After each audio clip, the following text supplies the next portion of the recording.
आदरणीय विलासराव देशमुख साहेब हे महाराष्ट्राचे मुख्यमंत्री म्हणून प्रदीर्घ काळ सर्वात जास्त कार्यकाळ त्यांनी काम केलं आणि भाजपचा एखादा प्रदेशाध्यक्ष जबाबदार व्यक्ती जर अशा पद्धतीचं वक्तव्य करत असेल, खरं तर ही खेदाची अशी बाब आहे। आदरणीय देशमुख साहेब हे महाराष्ट्राचे नेतृत्व करणारे होते आणि महाराष्ट्रातच नाही तर केंद्रात देखील मंत्री म्हणून त्यांचा कार्यकाल गेला, त्यांनी काम केलं आणि ते देशाचे नेते होते।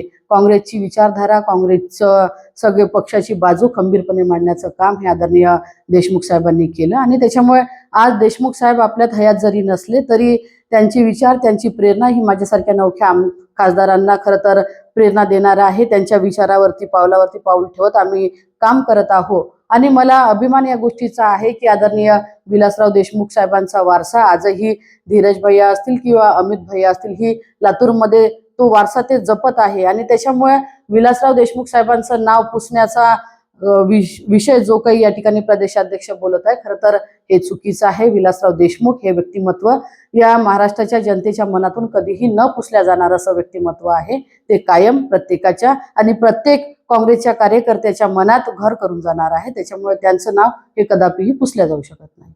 यावर तुम्हाला काय वाटते कमेंट बॉक्समध्ये लिहा। चॅनलला सबस्क्राईब केले नसेल तर नक्की सबस्क्राईब करा। जय महाराष्ट्र।